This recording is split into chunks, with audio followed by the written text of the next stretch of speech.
दोस्तों, mutual fund के लिए सबसे ज्यादा जो पूछे जाने वाले सवाल है ना, यही है LTCG टैक्स क्या होता है। मतलब बहुत सारे लोगों को लग रहा है कि मुझे मान के चलो कंपाउंडिंग इंटरेस्ट 15% का मिल गया। अगर मैं 20 साल के लिए इन्वेस्टमेंट कर रहा हूँ तो उसमें जब 15% का कंपाउंडिंग इंटरेस्ट मिल गया, लेकिन ये जो 12.5% जो टैक्स लग जाता है, तो 15% अगर मुझे मिल ही गया प्रॉफिट, उसमें से 12.5% तो ले ही लिया सरकार, तो फायदा क्या हुआ। तो आज इस वीडियो में LTCG जो है, यहाँ पे लॉन्ग टर्म कैपिटल गेन, ये जो टैक्स है इसके बारे में पूरा डिटेल देने वाला हूँ। और इस वीडियो को देखने के बाद में आपको सब कुछ समझ में आ जाएगा, क्योंकि इस वीडियो को एकदम सिंपल भाषा में बनाने वाला हूँ। एकदम छोटी छोटी जो चीजें हैं सबको मैं डिस्कस करने वाला हूँ इस वीडियो में। तो अगर आपको STCG यानी कि शॉर्ट टर्म कैपिटल गेन के बारे में नहीं पता है वो कौन सा टैक्स होता है, तो 20% होता है, इसके बारे में आपको बताऊंगा। और यहाँ पे लॉन्ग टर्म कैपिटल गेन यानी कि LTCG, इसके बारे में आपको मैं बताऊंगा, जो 12.5% है। ये कब लगता है, कैसे लगता है, कितना आपको प्रॉफिट होगा, सब कुछ। क्या सच में आपका 15% अगर कंपाउंडिंग इंटरेस्ट मिल रहा है, आपको प्रॉफिट 15% हुआ है, तो क्या सच में 12.5% लग जाएगा, या ये एक मिथ है। क्या है इसका पूरा सिस्टम, क्या ये सही में लगेगा नहीं लगेगा, पूरा खुलासा करने वाला हूँ। तो दोस्तों वीडियो को लाइक कर दीजिएगा, और चैनल पर अगर आप फर्स्ट टाइम आकर के वीडियो को देख रहे हैं तो मैं SIP से रिलेटेड वीडियो सब बनाता ही रहता हूँ, तो आप मेरे चैनल को सब्सक्राइब भी कर सकते हैं। तो यहाँ पे सबसे पहले मैं इसको पढ़ देता हूँ ताकि आपको समझ में आए क्या लिखा हुआ है। लिखा हुआ है, return are taxed at 20% if you redeem before 1 year. इसका मतलब ये हुआ कि आपने SIP शुरू किया, चाहे आपने लमसम पेमेंट किया एक बार में, और अपना जो है वहाँ पे म्यूचुअल फंड में इन्वेस्ट कर दिया, लेकिन आप 1 साल के अंदर में ही, चाहे 9 महीना, 6 महीना, 2 महीना में रिडीम कर रहे हैं, तो आपका जो रिटर्न होगा, जो भी आपको जो प्रॉफिट मिला होगा उस लमसम अमाउंट पे, जितना भी आपने किया है,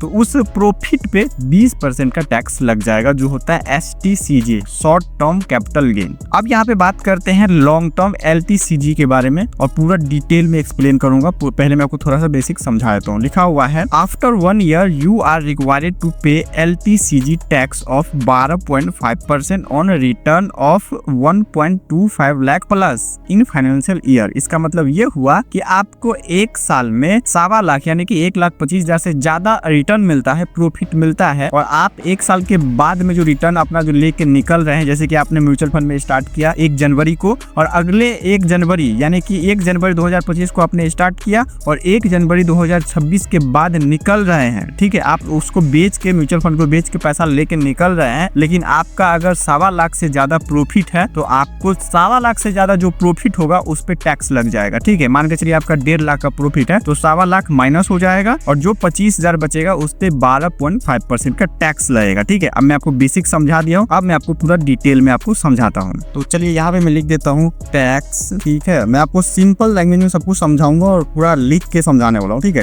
टैक्स ऑन म्यूचुअल फंड, ठीक है, ये मैंने लिख दिया यहाँ पे। अब आपको ये चीज समझना है कि मान के चलिए आपने 1,000 रुपए से SIP शुरू किया, ठीक है। SIP आपने शुरू किया कितने साल के लिए, 20 साल के लिए, ठीक है। तो आपका यहाँ पे मिल रहा है 20 साल के लिए जो आपने इन्वेस्ट किया, उस पे आपको 12% का जो है एनुअल, यानी कि एनुअल जो कंपाउंडिंग होता है, आपको कंपाउंडिंग इंटरेस्ट मिल गया, ठीक है। मैं यहाँ पे लिख देता हूँ कंपाउंडिंग। मैं भी फर्स्ट टाइम यहाँ से लिख रहा हूँ तो उतना साफ नहीं होगा, लेकिन समझ जाइएगा ना, आगे आपको और एक्सप्लेन करने वाला हूँ डिटेल में। सब कुछ लिखा हुआ ही होगा वहाँ पे, और आपको मैं सब कुछ दिखा दूंगा वहाँ पे, डिटेल में समझा दूंगा।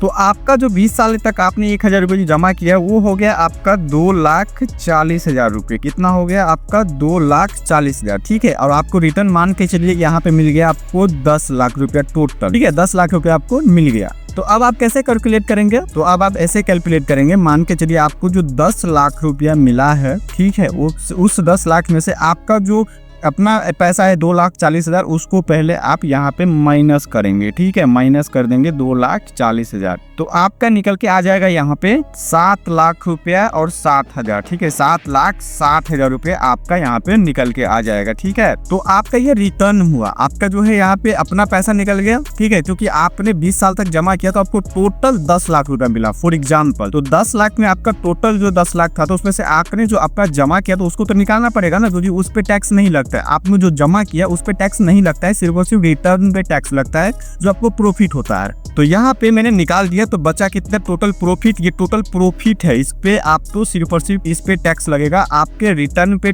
अपना जो आपका जो कैपिटल होगा उस पे टैक्स नहीं लगेगा, आपको अपना प्रॉफिट पे टैक्स लगेगा। तो आपका जो यहाँ पे 7,60,000 प्रॉफिट हुआ, इस पे आपको टैक्स लगेगा। लेकिन इसमें भी एक ट्विस्ट है, इसमें क्या है, आपको जो एक फाइनेंशियल ईयर में 1,25,000 रुपये जो छूट मिल रहा है वो भी आपको यहाँ पे माइनस करना होगा। तो उसको कैसे माइनस करेंगे, इस प्रॉफिट में से माइनस करेंगे। तो उसके लिए यहाँ पे लिखेंगे 7,60,000 रुपया और माइनस 1 पॉइंट यानी कि 1,25,000, सीधे सीधे यहाँ पे मैं लिख देता हूँ ताकि आपको कंफ्यूजन ना हो। तो अब यहाँ पे इसको माइनस कर लेंगे 7,60,000 में से 1,25,000, तो ये बच जाएगा यहाँ पे 6,35,000 रुपया। ठीक है, ये 6,35,000 रुपये यहाँ पे बच जाएगा। अब इस पे आपको टैक्स देना है कितना, 12.5%। इस पे आपको टैक्स देना है 6,35,000 रुपये। ठीक है, तो यहाँ पे तो पूरा भर गया है, इसको मैं थोड़ा क्लियर कर लेता हूँ। ठीक है, और ये हो गया है 6,35,000, इस पे टैक्स लगेगा 12.5%। तो इसको मैं यहाँ पे कर देता हूँ क्लियर। अब यहाँ पे मैं कलर भी थोड़ा चेंज कर लिया हूँ। 6,35,000 रुपया जो यहाँ पे बच रहा है,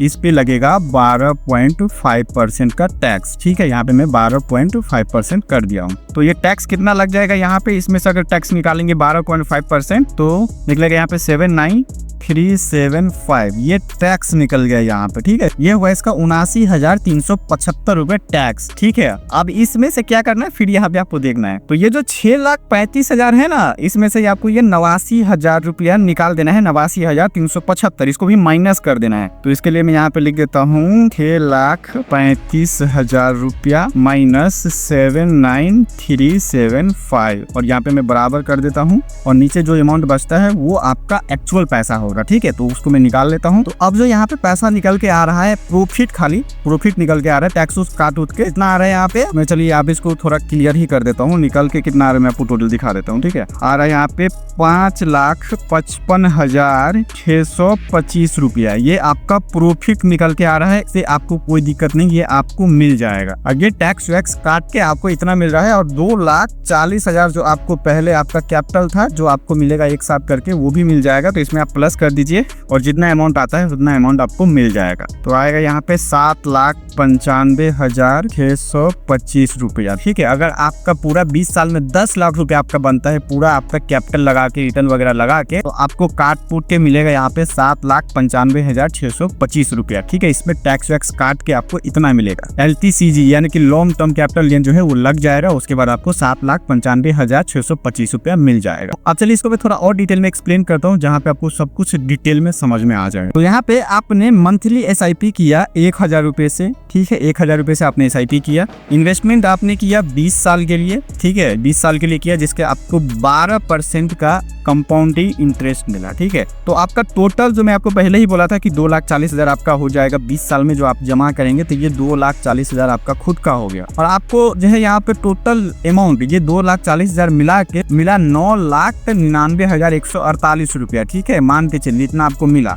तो इतना जो आपको मिला, तो उसमें से 2,40,000 माइनस करेंगे ना, क्योंकि आपका वो कैपिटल है, आपका खुद का है, उस पर तो टैक्स नहीं देना है, तो वो यहाँ से माइनस हो जाएगा। तो आपका टोटल प्रॉफिट बचेगा यहाँ पे 7,59,148 रुपया। ये आपका खुद का प्रॉफिट है। और आपका यहाँ पे ये जो 2,40,000 था, इसको निकाल के आपका यहाँ पे 7,59,148 रुपये प्रॉफिट हो गया। क्योंकि आप जो जमा करेंगे हर महीने 1,000 रुपये, और 20 साल में आपका जो 2,40,000 होगा उस पर कोई टैक्स नहीं लगेगा। ठीक है, तो उसको तो निकालना पड़ेगा, क्योंकि मैच्योरिटी अमाउंट आपको 9,99,148 मिल रहा है, तो उसमें से 2,40,000 निकाल देंगे तो बचेगा 7,59,148 रुपये। यहाँ तक क्लियर है। अब यहाँ पे समझिए, ये जो है LTCG tax rule as per 2025, यानी कि ये जो 23 जुलाई 2024 के बाद जो स्टार्ट हुआ है, तो उसमें LTCG टैक्स आपको लगता है 12.5%, और एनुअल एग्जीबिशन यहाँ पे है 1.25 लाख, यानी कि यहाँ पे 1.25 लाख रुपया आपको जो छूट मिल जाता है। और ये सभी इक्विटी म्यूचुअल फंड पे अप्लाई होता है। ठीक है, चलिए यहाँ तक आपने समझ लिया कि आपको जो है 1.25 लाख का छूट मिल जाता है। जो भी आपका प्रॉफिट हुआ है उसमें से 1.25 लाख रुपया माइनस करके जो बचेगा उस पर टैक्स लगेगा, जो मैं आपको पहले भी समझाया था।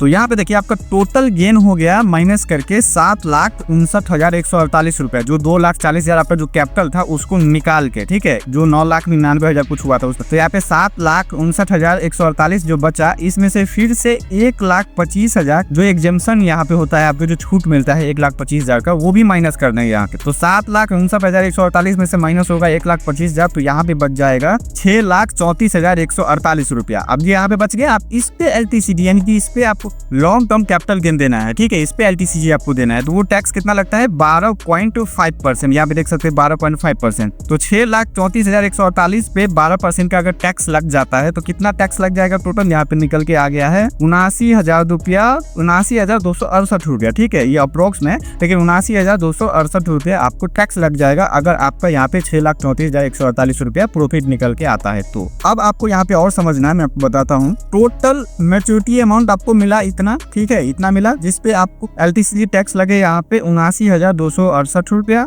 और नेट अमाउंट इन हैंड यानी कि आपको जो मिला वो कितना मिला, तो आपका जो टोटल मैच्योरिटी अमाउंट था उसमें से माइनस कर दीजिए 79,268 रुपया, तो निकल के आ जाएगा यहाँ पे 9,19,879 रुपया। अगर आपका यहाँ पे टोटल बनता है 9,99,148, तो उसमें से आपका टैक्स निकलेगा 79,268 और वो आपके हैंड में आएगा। टोटल आपके बैंक अकाउंट में आएगा पैसा 9,19,879 रुपया। तो आपने समझ लिया कि आपको जो पैसा देना है, टैक्स देना है, वो प्रॉफिट पे देना है, और उसमें भी आपको 1,25,000 का छूट मिल जाता है। उसको माइनस करके जितना बचता है उस पे आपको 12.5% का टैक्स देना है। तो बहुत सारे लोगों को लग रहा है कि मुझे 15% का अगर रिटर्न मिलता है तो 12% 12.5% का यहाँ पे टैक्स ही दे दूंगा तो बचेगा, तो ऐसा नहीं होता है। अब मुझे उम्मीद है कि आपको सब कुछ समझ में आ गया होगा। अगर आपको ये वीडियो पसंद आया हो तो वीडियो को जरूर लाइक कर दीजिए। बहुत मेहनत लगा इस वीडियो को बनाने में, मैं आपको 2 बार एक्सप्लेन करके बताया हूँ अपने तरीके से ही। यहाँ पे जो चैट जीपीटी के माध्यम से जो मैं अपना पूरा स्क्रीनशॉट निकाला था उसके माध्यम से मैं आपको सब कुछ बताया हूँ। तो वीडियो को लाइक करके चैनल को सब्सक्राइब कर लीजिएगा। कहीं भी कोई डाउट है, कहीं कोई समस्या है तो आप मुझे नीचे कमेंट बॉक्स में पूछ सकते हैं। वीडियो भी बना सकता हूँ उस टॉपिक पे,